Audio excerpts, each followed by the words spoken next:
Alright, what's up everybody? It is I, Magician88. I'm going to be casting yet another game, another series of matches for the StarCraft Collegiate Society. It's actually already started, so I'm going to turn on the sound now as we go into the game.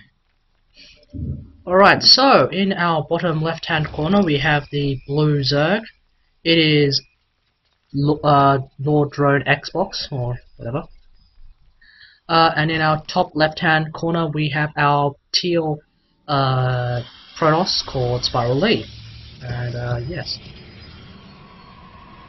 So the match has already begun, and obviously in the first few minutes is barely anything that's happening.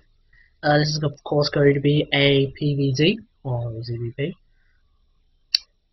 So we could be seeing some, well, in PvZ apparently Berserk getting what are they called? Swarm hosts is very good versus Protoss, whilst getting Colossus and probably even Skytoss as Protoss is actually very effective versus Zerg.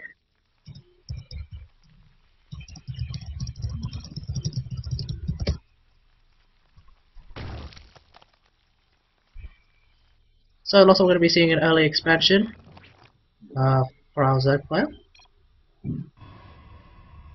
as our observers apparently are discussing some sort of leveling up system. I'm not particularly aware of this, but looks like our Protoss player is going for a for a standard opener, gate, and then of course gas. I think if he does end up scouting this early expansion, he too might decide to go for Forge, but it looks like he's not going to anymore, so we should be seeing probably a little bit of a one base aggression first before he decides to expand. Assuming he decides to expand anyway. Zealot's going to come out for our Protoss player just to try and get rid of the drone. I honestly think this is not really necessary at all. I think our Protoss player should wait for a bit until he can get his stalker out, so that he can really shoot the drone instead of like running around with the Zealot.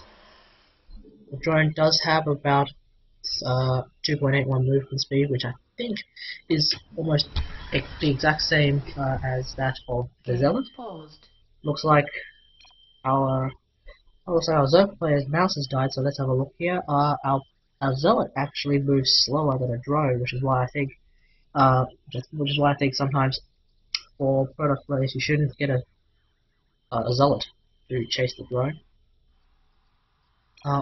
While we're at it, looks like our Zerg player's expansion is ready. The ultimate challenge, keyboard challenge, go go go go go. Alrighty. Alright, looks like the bet is on. One base play from our Protoss player. I wouldn't be surprised if that happens. He seems to be building towards something like that. He's already getting his stalker at his second gas as well. So I'm gonna go on a limb here and say blink stalkers maybe. 4 gate incoming. That's useless.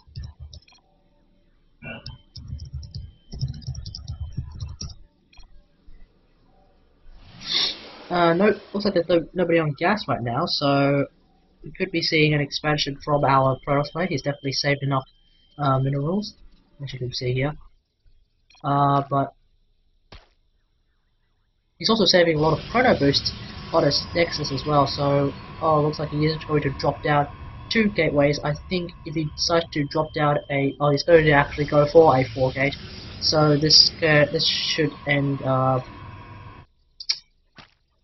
pretty well for our Protoss player, unless our Zerg player actually gets some units and gets ready. Looks like he's actually going to go straight for lair tech without any units whatsoever. I mean, there's only like a couple of Zerglings.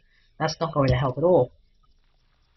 He's not dropping down any spine crawlers either, so that's not going to help. Okay, he's going to drop down 1 spine crawler. It's going to help, but it's not going to save him just yet. I feel like he needs to drop down way more spine crawlers, and he also has to get a lot more units, like a way more Zerglings. Like, it's only got 3. That's not going to help at all, especially when the first wave of warpins actually do come along. And here is the pylon, the forward pylon.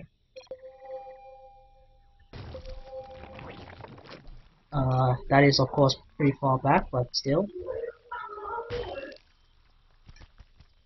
Don't know what my parents are doing. So these 2 spines, they should hold off for a little bit. They won't hold off a lot though. It looks like an even more forward spine. Oh, okay, looks like the pylon has been cancelled. Speed is finally coming up. 22 Zerglings coming from our Zerg player. That should help. Oh, but I don't think he should have left that pylon. He shouldn't have left that spine. And now the Zealot has come along. He's going to tank a lot of that damage from the Zerglings. The Stalkers of course are a little vulnerable to Zerglings, especially if the Zerglings do end up surrounding these Stalkers. Should be seeing a Roach Warrior. No, we shouldn't have. Getting a Roach Warrior would not be a very good idea at all.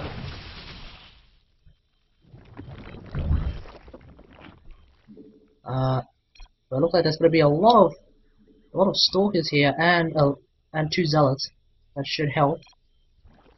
Although I feel like if our Protoss player decides to get a few more Zealots instead of Stalkers, that would be an immense help, actually. See here, but it looks like he's backing away. I feel like our Protoss player should be being a little bit more aggressive and trying to take out some of these spine claws, because because it looks like he's actually lost this opportunity, so now he is going to expand instead. This game is actually going to go on for a little longer now. The bet is still on, as Husky once again is lagging behind. This is the second time, so come on, Husky.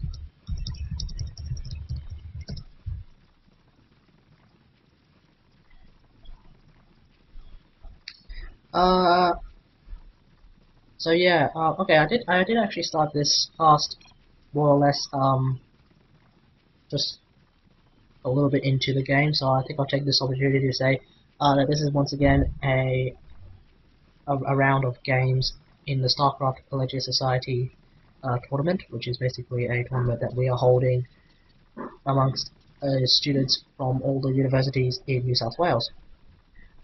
These 2 players are, in fact, if I get up the let's see, if I get up the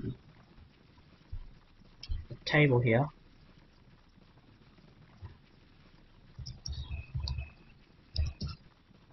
Alright, here we are.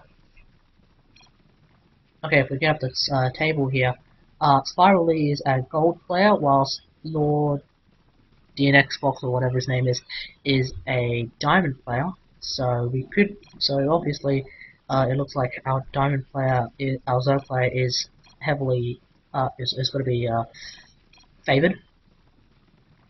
Of course, we can see who's going to. It looks like Husky is in fact the host of this game, so this could be a problem.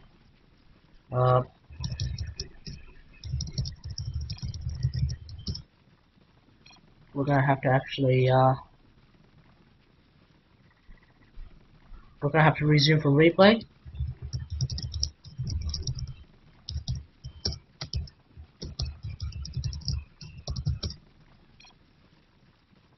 So we're gonna drop Husky, and I think that should mean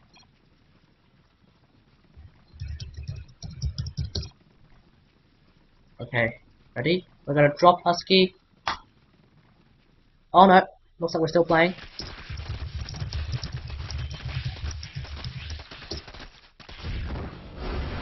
Okay, we are going to resume from replay because that was actually pretty dumb. So I'm actually gonna do this. As we go back to our little title screen here.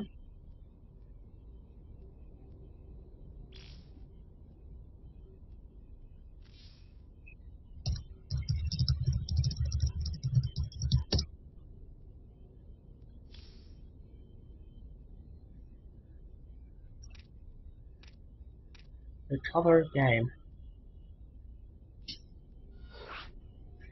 So let's see. Alright, so we're gonna bring him in. Oh, sorry, wrong one. We're gonna bring him in. We're gonna bring him in. Who else was it?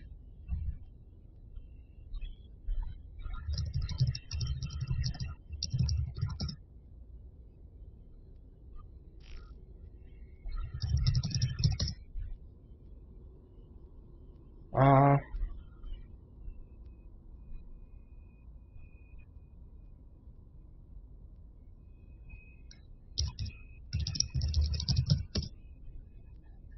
I think we have everyone.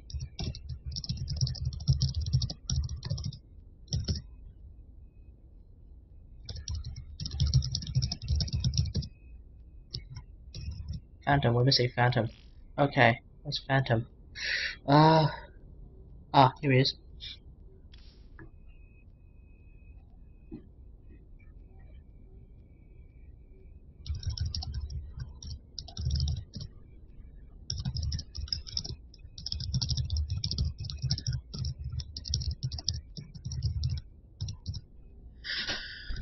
Alright. Looks like Spiralee is getting himself a jacket, so we'll just have to wait for him. But it is absolutely wonderful that we have this ability now, thanks to Blizzard for actually giving us the ability to resume from replay. It's actually quite useful. So it looks like we're just going to go.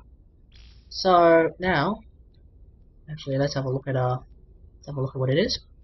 So the game actually ended here. We'll start from around here. We'll start from here. So, you ready?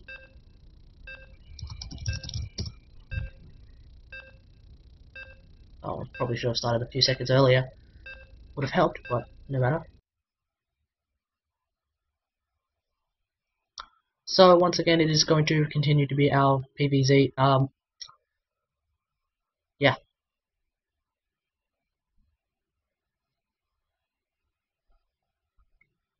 Hopefully this works.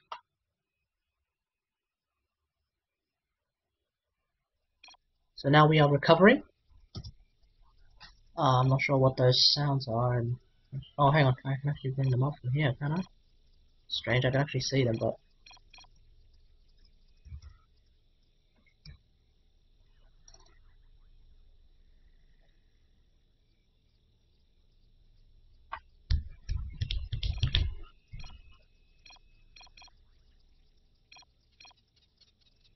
those sounds.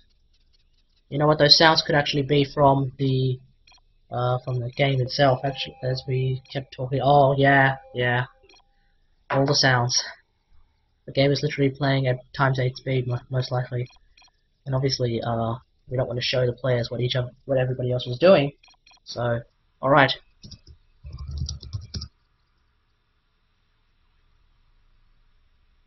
Alright, so we can actually resume from here. I love this graphic. So it looks like the pylon has just fallen down. So now our blue Zerg player is ready to go, and our teal Protoss player is just getting ready with what he has to do. But he is pretty much knowing what he's up to now. So now these Zerglings are actually going to come in. They're going to try and take down this army, but I don't think he's going to be able to. He could have tried to.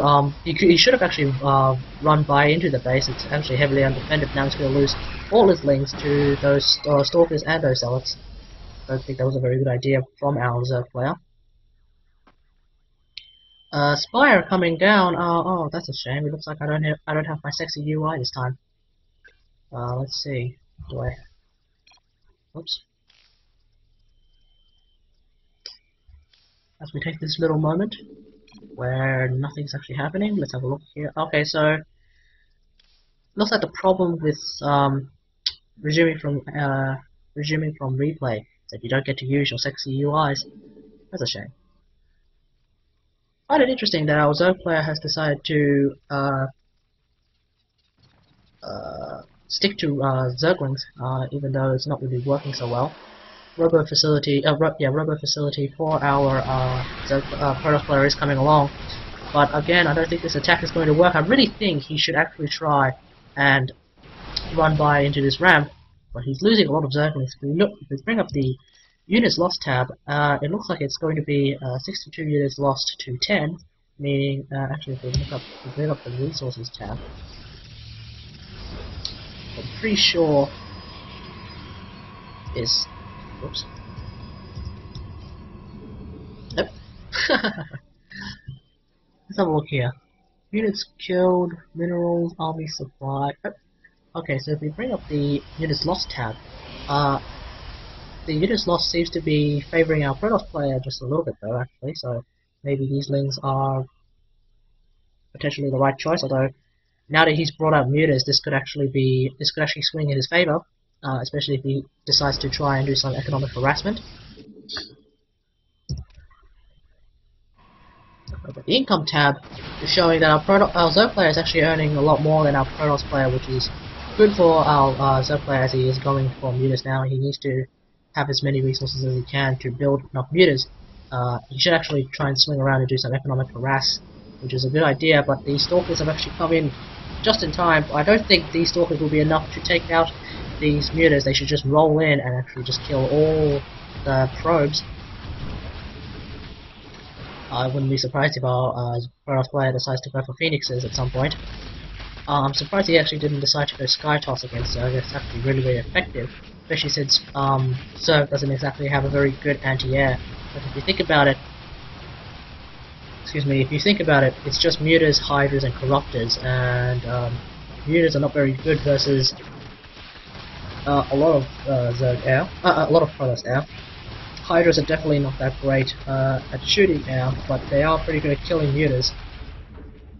So we'll see how our Protoss player reacts. +1 flying armor, +1 muta armor is actually done. Does this actually, let's have a look here. Does that actually affect our overlords? Yes, they do. Okay, so there we go. Fun fact: flying armor actually affects overlords. I mean, why wouldn't they? But it looks like there's a lot of probes being killed here. If we bring up the, oh, it looks like it's going to be GG from our Protoss player. So obviously that was pretty good. Actually, wrong frame.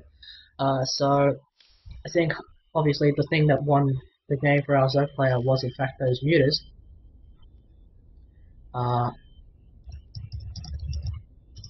Those mutas were actually, those mutas were pretty much the way that our Zerg player won.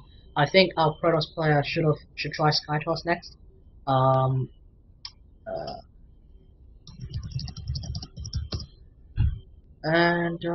Yeah, but to be honest, I can't remember. I can't remember if our Zerg player chose to expand. That's for a second time, but looks like we're gonna go for Apollon Waste, so I'm gonna actually go and host a game myself.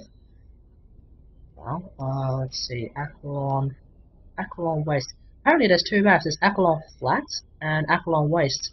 The difference is, I don't want to do that. The difference is, of course, Apollon Flats is actually sort of a darker map. Let's see. Alright,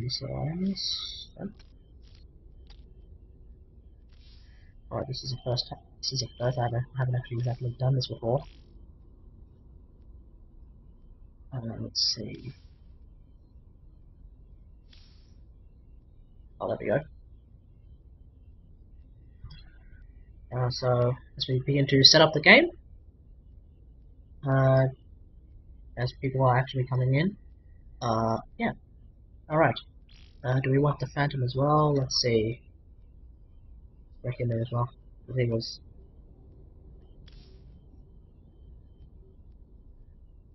Oh, jeez. Alright. So, let's see this time if we ever have to use that thing again. Okay, so we're actually going to start. So we're going to be playing our PvZ in Apollon Waste now. As you can probably hear the countdown timer. Or not, because I've actually turned down the volume.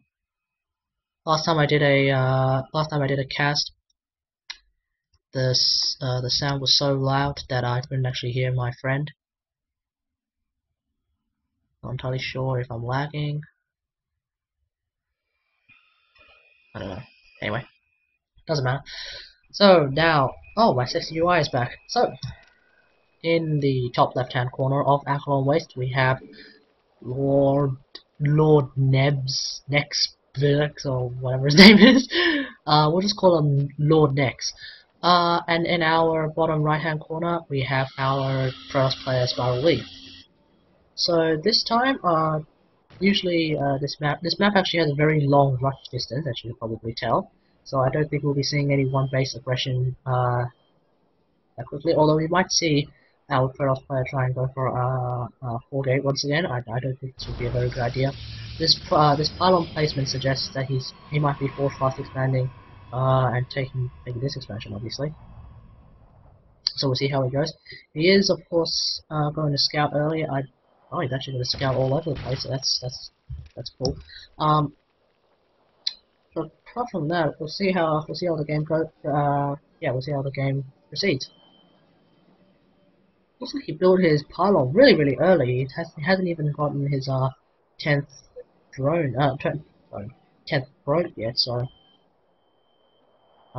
curious to see what he does with it. He is going to throw down the forge, which means he should throw down the nexus very soon.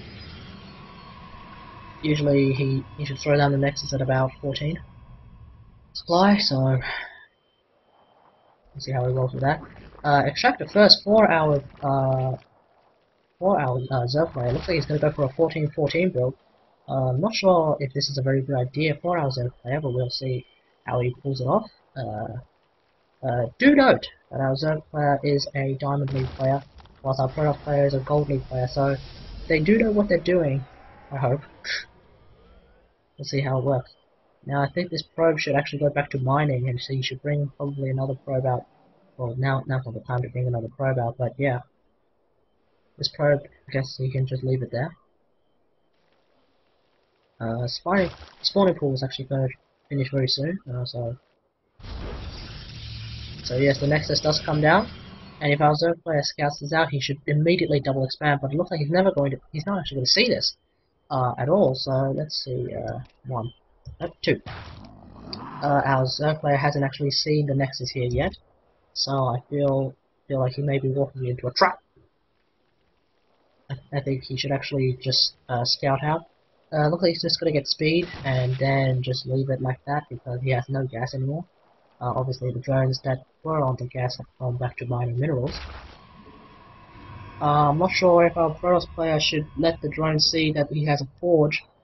If we have a look here, our Zerg player now knows about the expansion, but the photon cannon is actually going to finish, so that means there's probably no more scouting from there on in.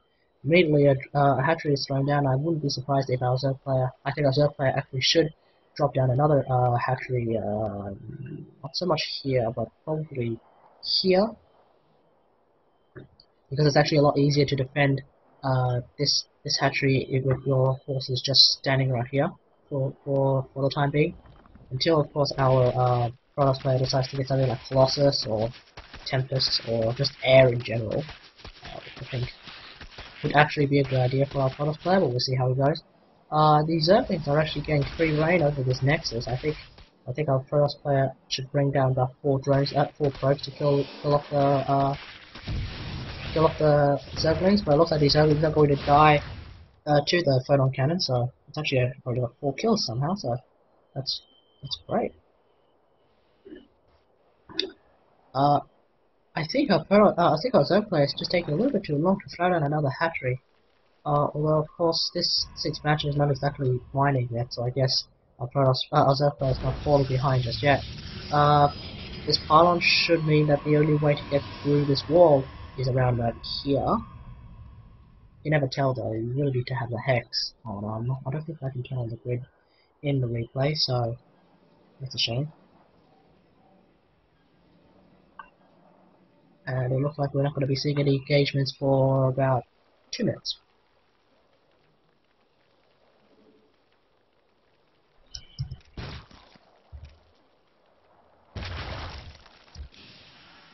So I'll leave you with the camera movements of Story Writer, also known as Maru Marine, while I quickly go and get a drink.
Alright, so as you can probably tell, I actually should turn on the sound. Warpgate obviously has actually finished for our Protoss player. Actually, I should turn it down a little bit more.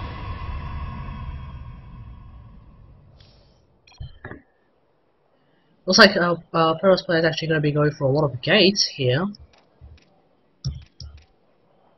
I'm not sure if this is going to be a very good strategy for our Protoss player, but he does seem to want to go for two-base aggression using nothing but gateway units.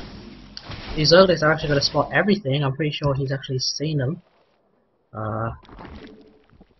Yes, he's actually seen the pylon, so... but these mutas actually should be pretty effective against all the gateway units, especially if he makes a lot more than only up to 6. I think right now our first player definitely hasn't got enough, and he should be running back for a little bit, especially now that there are mutalists on the field. This one Zergling, of course, going to see that the Protoss army has in fact retreated. That's actually quite good play from our Zerg player. This one Stalker though, sort of sitting around here though, that's not going to be. You could actually get sniped, but I think he'll also help with scouting. Our Protoss player is actually sitting on a very large amount of minerals. I think he should throw down maybe some pylons. I guess that helps. Or he can get more gas, and I think that would be a very good idea. I think he really should actually throw down some Stargates, especially since he has the gas to do so. Then he should try and pump out some Phoenixes to counter, to obviously kill off his mutas. But here it comes a big engagement here. This misplaced time warp is going to actually cost the Protoss player his army.